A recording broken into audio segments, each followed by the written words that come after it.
Hi guys, I know you all saw the topic, so we're going to get right to it. We're going to be discussing a very serious topic today. I have been meaning to record this video. I have a little mini life update that I'll share, kind of where I've been and where I've been going. Life has been lifing, but all is well. A few subscribers emailed me and left messages in the comment section about this topic. Unfortunately, a home health nurse was out doing her job, taking care of patients and taking care of others, and her life was taken allegedly by a patient.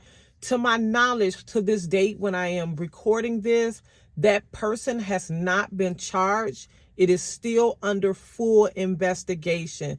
This nurse worked in a home health company in Connecticut. And from my understanding, the patient that she saw had a history of sexual abuse, as well as lived in a halfway home. Now, I don't know all of the details. I don't know if this was a one-time referral for them, working with patients that lived in halfway homes, working with patients with this type of a background, or if it was just a one-time referral, or is this something that they commonly did. I want to extend my deepest condolences to this family, and may this beautiful soul, may she rest in peace. I don't join a lot of topics here on YouTube or on social media. However, I am a home health nurse, and I do make content in regarding to home health nursing, which I absolutely love. However, this absolutely has to be a home health nurse's worst nightmare, the worst thought of anything that could come to their mind while out taking care of others. I have seen this topic covered on a couple of channels that I am subscribed to. I always like to bring something else, something different, something valuable to the discussion. So what I want to talk about today is home health safety. Safety as a home health nurse. One of my most frequently asked questions is, that I often get, and I have gotten throughout my nursing career when I've done home health in the past, as well as returning to home health, and even since I have started the channel, is home health safe? Do I feel unsafe doing home health? And have I ever had an incident where I felt safe doing home health? For me, I have never felt unsafe doing home health. I'm going to share some of the tips and tricks and things that I do to keep myself safe out in the work field. I would and this is not a judgment on anyone. I thoroughly vet and investigate my patient's chart. Currently, the patients that I work for, I always tell you all, there are about 95% of them, they are post-op patients that I see. I ask many questions when I call to do that initial visit, to set that visit up. One of them is, I like to know who will be present in the home when I am there. And you can present that question in any kind of way. A lot of times I'll just kind of generally say, who will be there assisting you? Who's there in the home? Who can I expect to be there? Especially, it's a measure that I take to keep myself safe. So when you're getting in home environments and people that you weren't expecting there, that's, something that you need to take note to, different things like that. Another thing, I've showed you all my work bag. This is my work bag. I pack as light as possible when I go into patients' home. That's another thing I do. I ask questions regarding their wounds. If they have one, in my case, they typically have a surgical incision. If there's any drainage, any bleeding, I keep very limited. And I'm going to do a what's in this bag, just so you all know what exactly this bag, it holds a lot. But I take nothing in the home that I do not have to take. For one, I don't want to take anything back to my home. from another patient's from a patient's home, but I don't want to be bagged and bottled down with items and different things like that, because you never know what situation you can get into outside of a patient's home, regardless to being inside the home. So that's something that I take caution to by packing very light. I also keep mace, hand sanitizer, and mace on my my bag. I absolutely never, I've shown you all this bag. I do not remove my bag in the patient's home. One reason that I never remove my bag is because, again, like I said, I don't want to be caught up in certain situations. And I have my mace here. Also on my keys here, I have a mace on my keys as well. And I also have a loud, like a siren, a horn, that if I push it, it will sound off. It will make noise, okay? So again, because I'm not only thinking about when I'm in that home, I'm thinking about getting to that home and getting back to my car. I speak to my husband throughout my workday via text or via phone conversation. My husband has a very flexible job as well, praise God, and we are able to communicate. My husband knows how many patients I am slated to see, and he knows exactly where I am going that day, okay? I will text him, I will call him, let him know that I've made it to patient number 1. I'll let him know I'm done. I'm heading to patient number 2, patient number 3, and etc. For me, I also have the unique thing where I am like right ahead of the therapist. In most cases, the therapist is following me. Patients know that. I make them aware of that on my starter care call. The therapist will be following me because, like I said, it's unique. I'm seeing ortho patients. The therapist is coming behind me. I let them know that. And that's something, a little tip, that people are least likely, or even other people in the home are least likely to do things. My husband is calling now. I'll call him back. But they're least likely to try and do things. Not that I don't put anything past anybody. I am a Black girl that grew up on the west side of Chicago. I trust no one.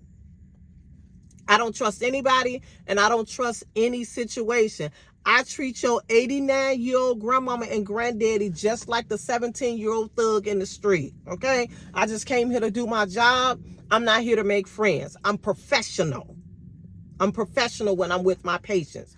But like I said, I communicate with my husband. So I would suggest, especially if you are someone that don't have those little safety measures, like I said, I'm talking to my husband. I know a therapist is coming behind me. We have a text system where as soon as I'm done with the visit, the therapist knows that I'm done. So the therapist, they know me. We know each other. They know how I get in. They know how I do. So if they're not hearing from me, trust me, because they know me that well, they're going to be reaching out and trying to communicate with me. Not that it will stop anything or prevent anything, but there are certain safety measures that you can have in place. If you don't have a spouse or a significant other or a roommate or someone that you live with and that you see on a day-to-day basis, and that they're expecting to hear from you, I suggest that you do that. Should we have to do things like this? No, absolutely not. And it's one of the toxic things that's in the nursing and the healthcare field where we are further unprotected. I suggest that you share your location. There are times, very, very rarely, because it's very, very rare that I go into certain neighborhoods. Not that things cannot happen in any neighborhoods, but let's just be honest. There are areas where there is increased crime and things could more likely happen. So there are times where I share my actual location with my husband. There's assignments that my husband would never even let me take. There are, again, this is not a judgment on anyone, especially on this nurse. Me personally, because of my history, I worked psych years ago, and I loved psych. but I had an incident in psych, and that was my last day. I'll share that. I've made reference to that in other videos, but I will share that in another video, why I no longer work psych. I have, because of the process that I go through and ask different questions, I was able to, and another thing, it goes with this. Google these addresses and these locations. Don't just be pulling up somewhere. I Google my address before I actually confirm that visit, during the time that I'm on the phone with you, or I do it right after I get off. There was a time that I found out that I was going to a hotel. It was a hotel's address to see a patient.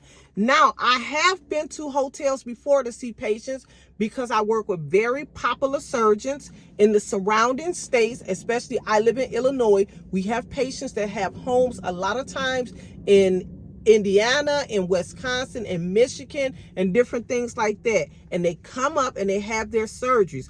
In most cases, my company makes me aware of that. But because I am going through and checking out that chart, I'm checking out that address, I'm Googling it, it's going to show me the house, the building. I have been the one to let them know that.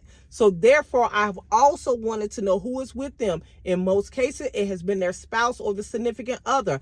I have not felt uncomfortable because I know the surgeon. I have verified that the patient has had surgery and the door remains open the entire time. I don't care if your wife, your daughter, your niece, I don't care who it is there. It has remained open the entire time, the door to the hotel room. But there was a time where I got a patient was residing in a hotel, and something just did not seem right with me about this patient. And I called the office to let them know that the patient was staying in a hotel. My husband knew that I was going there, and my husband was minutes away from me at the time, stayed on the phone the entire time, and it was somebody meeting me there to meet the patient, but I let them know we had to meet in the lobby. Again, I'm always going to protect myself. When I got there and I met with them in the lobby, and before I arrived before time and let reception know, this was some time ago, but I let reception know that I was a home health nurse, that I was there to meet a patient, and someone was coming to meet me in the lobby prior to that. So I was letting them know what was going on. Again, stop at nothing to protect yourself. I met with the person. That person was a social worker, pressing that person for questions and answers, which I do not believe that they were going to disclose, because they wanted us to take on the patient as a home health patient, and was found out that this patient was very elderly, okay? Very elderly. I want to say they were like 84 years old. However, that patient had a prior history very similar to this. I simply let them know that this patient would not be an admission by me today. Let the office know, and that patient became a non-admit. So also work with companies that have character and integrity, that would not put you in certain situations. Again, this is not a judgment on anybody, but do that. Work with companies, and if you don't feel comfortable, and if they are pushing admissions or pushing cases off on you, that's where your boundaries come in. I keep my boundaries in place, and I keep my boundaries intact. And I am the queen of telling them to get somebody else to do it. I am the queen of that, okay? And I've said it in another video. I made reference. You be careful, because if your boundaries are not set up, if your boundaries are not intact, you could very well be to somebody else. So keep your boundaries intact. The next thing that I will add that I do to protect myself, this is Illinois, okay? And we have the right to conceal and carry. If you know what I'm saying, you know what I'm saying. So I am going in patients' home as protected as possible. Don't want to make this a long drawn out video. Don't want to bring any type of fear. I just want your mind to always be on protecting yourself. I'm going to be very honest. I have felt less protected in work environments, in facilitated environments, in buildings than I have in home health. But that's just me. But I let my guard down in no situation. So I wanted to add that to the discussion. Share your location. Let somebody know where you are going to be and how long you are going to be there. Have a person, maybe there's a nurse that you all, and do it with somebody you trust. Don't just be linking up with people that say they're going to do something. I'm telling you now, don't do that. Link up with somebody that you trust. Somebody that's going to be like, I should have heard from Tawanda by now. Okay? And the next thing I'll add is present this to your job. Present this case to your job and see what they plan on doing. We have trackers on our phones, on our tablets, where we can be located, our location and everything, okay? Present it to your company. Find out how much character and integrity your company has. The sole responsibility of protecting you should not be on you, okay? If you have any questions or comments or concerns that I can address for you, please leave it down in the comment section. Like I said, I just didn't want to come on here and talk about such an awful topic. I wanted to bring some safety and awareness to the issue. You all have a great day. Bye.